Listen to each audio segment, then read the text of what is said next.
Hey, Crystal Maiden here, and this is Tails Adventure. This isn't like any of the other Sonic games. This is actually a Metroidvania. You explore the levels, and you collect the items that you find to progress with the levels. Sometimes you go back to previous levels to get items that you couldn't get before. I'll be cutting out most of the backtracking though, so it's not a big deal.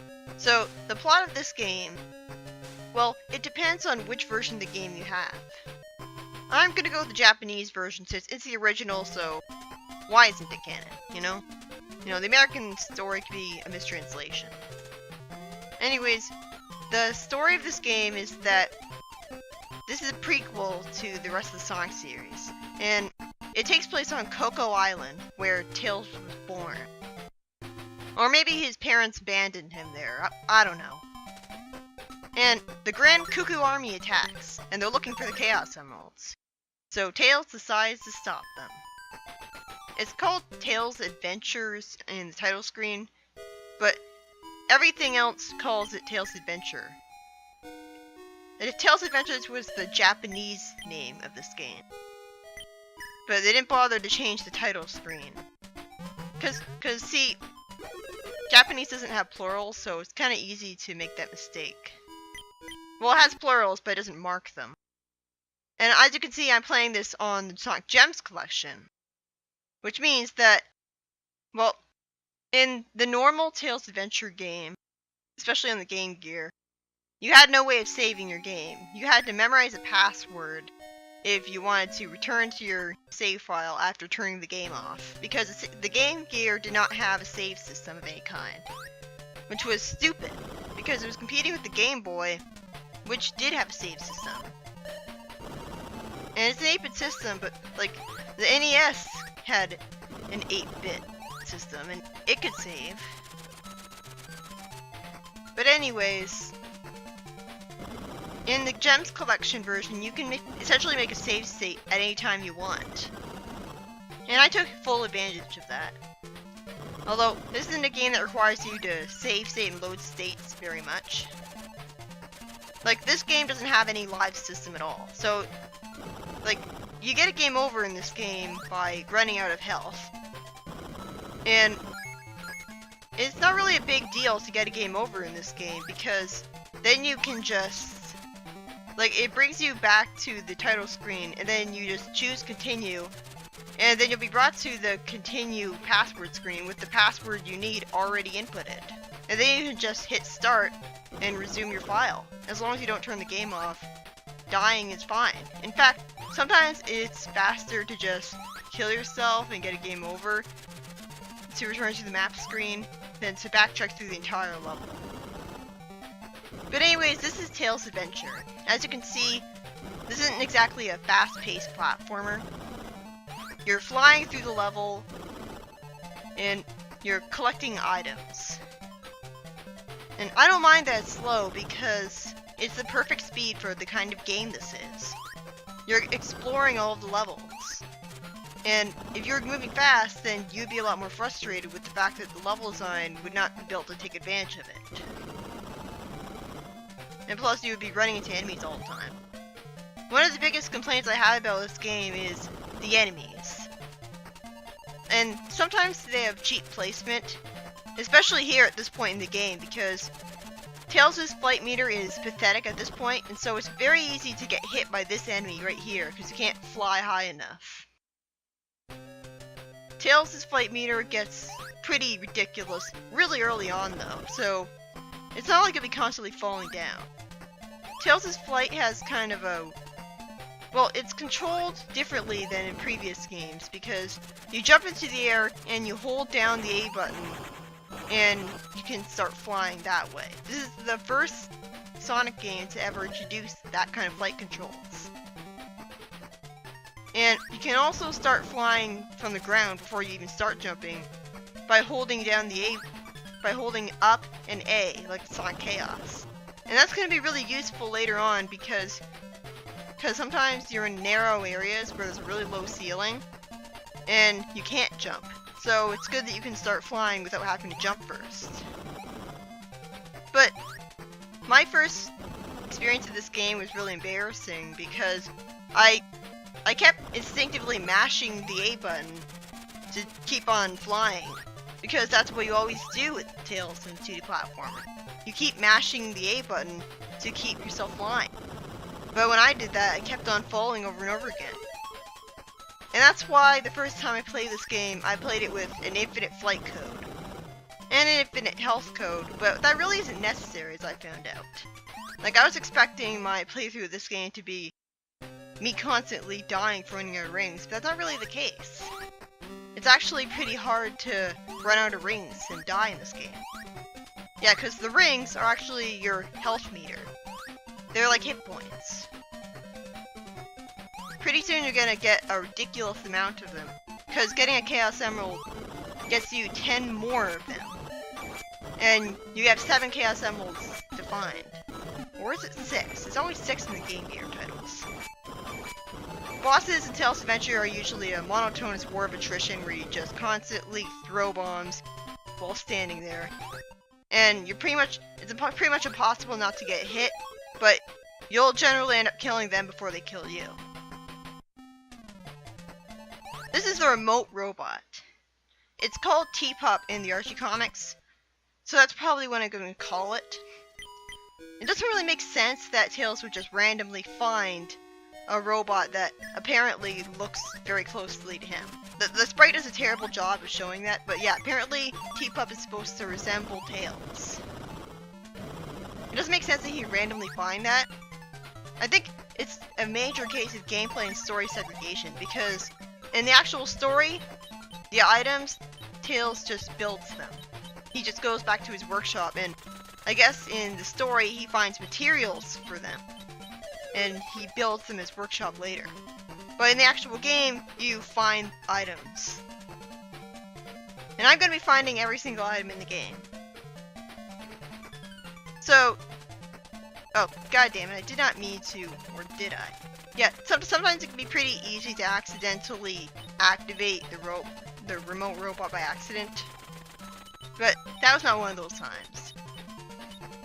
One thing I hate about the remote robot is that whenever you press the B button, you have to wait for it to come all the way back to you. So I constantly have to cut past that.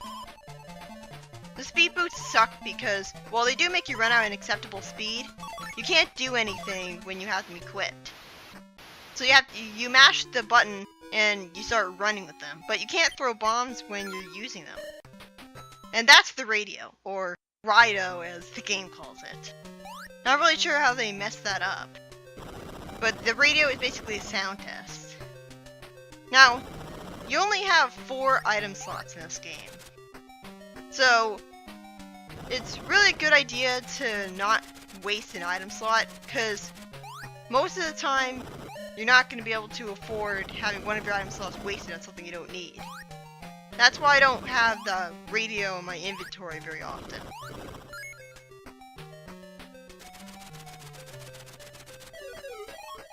And so now we've got the hammer. I'll be showing off pretty much all of the items and what they do. But since you only have 4 item slots, whenever you get a new item, that new item immediately gets sent back to Tails' workshop. So I can't show it off because, well, it's in the workshop. When you go back to Tails' workshop, all of his health is automatically restored. So it's a good idea sometimes to go back to his workshop after you unlock a new level. One of the things I love about this game compared to other Metroidvanias is that it has a map screen.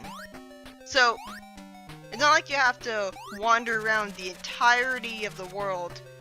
It's not like you have to go all the way from Poloy Forest to the final level of the game and constantly travel all over the world. No, you can just, the game is separated into level form, and after you beat a level, you can just go back to the map screen and go to any level you want. It's awesome. It really speeds up the pace of the game, rather than padding it out by making you go all the way through.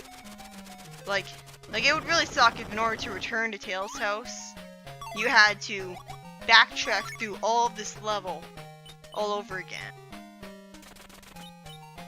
You activate the flight of the remote robot by holding up an A while on the ground. You can't start flying after jumping with him, which is stupid. The remote robot is indestructible.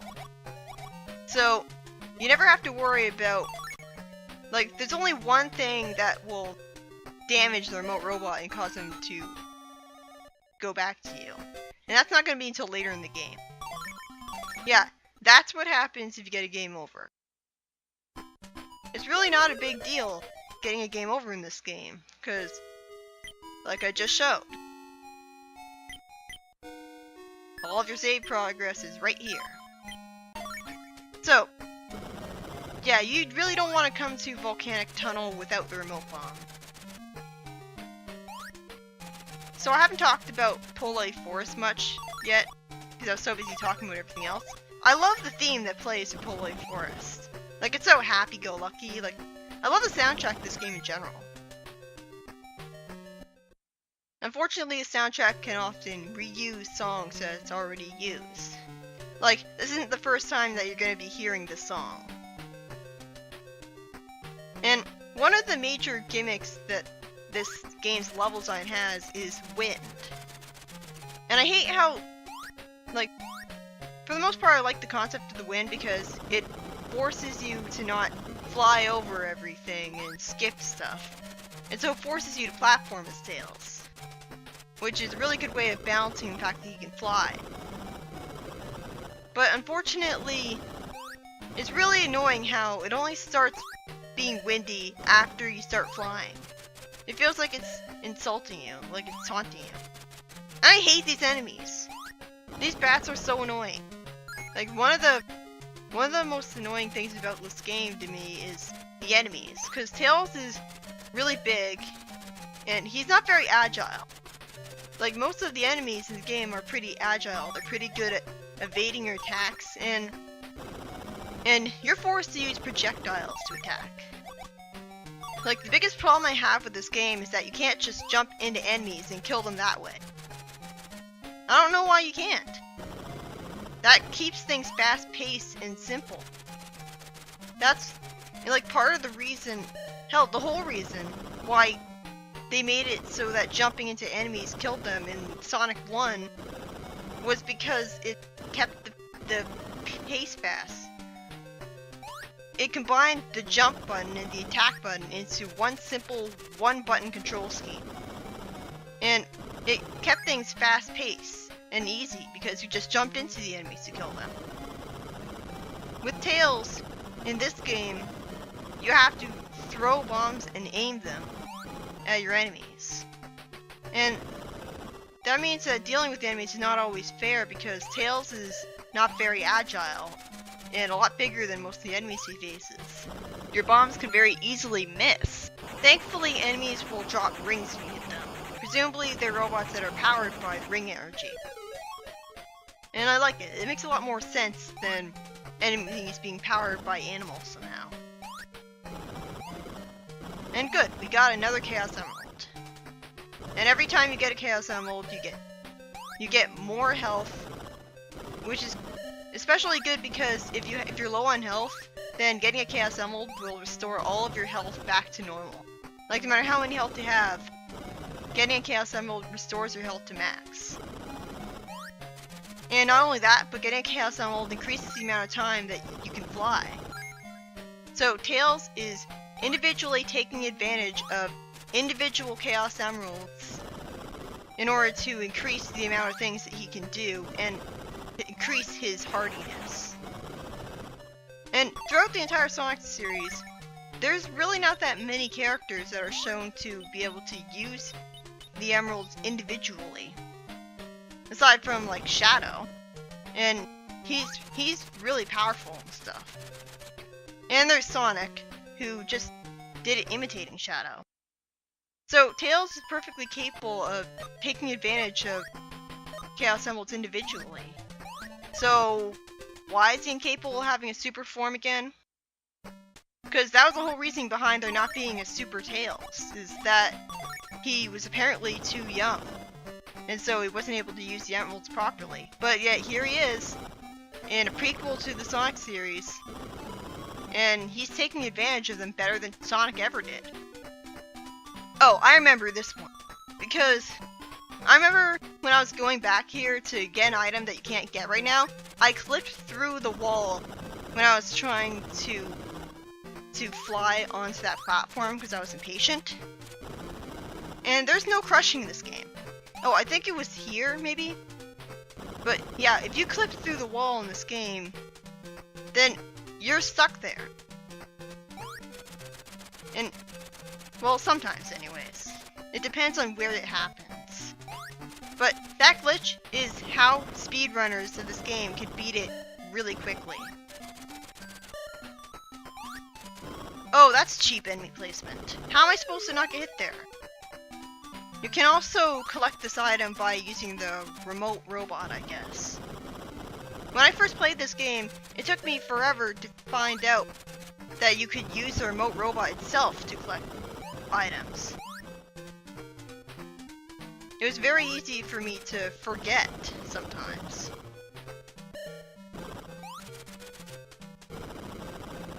But anyways, this is basically the gameplay. You use bombs to attack enemies and break walls, and you find items that are all over the place. And I don't think the game is all that hard. Like, if anything, the game gets pretty easy by the end of it. Although it gets more challenging in terms of the level design. By the end of the game, Tails has so much health and such great items that you really don't have to worry about dying. One thing I hate about the spikes in this game is that I think they take off way too much health. Cause I always feel like spikes should deal like 2 health at maximum. Maybe this is just from my experience with A Link to the Past, where spikes didn't really do that much damage. But yeah, here's the wind I was talking about. And I remember getting stuck in... Like when I first played this game, I got stuck in Act 2 of Poloy Forest and I had to look up a guide because I was confused by the fact that the wind only started when I started flying, and I would try to fly over a hole between the two logs, but the wind would prevent me from flying to the right. And it didn't occur to me that I could just get past that point by just jumping, because I thought I couldn't jump to the right. It's a good thing that wind is there to catch you. I think you need that wind to progress because you can't fly up that much. Yeah, and this right here, okay, that wall looks exactly like the wall to the left of me, but I couldn't blow up that one. That's why it took so long for me. Like, I did not get this on my first playthrough until after I'd already beaten the game. I had to look up a guide to find it out. That's one of the problems with this game, is that sometimes the graphics don't do a good job of telling you exactly what walls you can break and how. And sometimes it's hard to tell the background from the foreground. But anyways, I'll see you in part 2.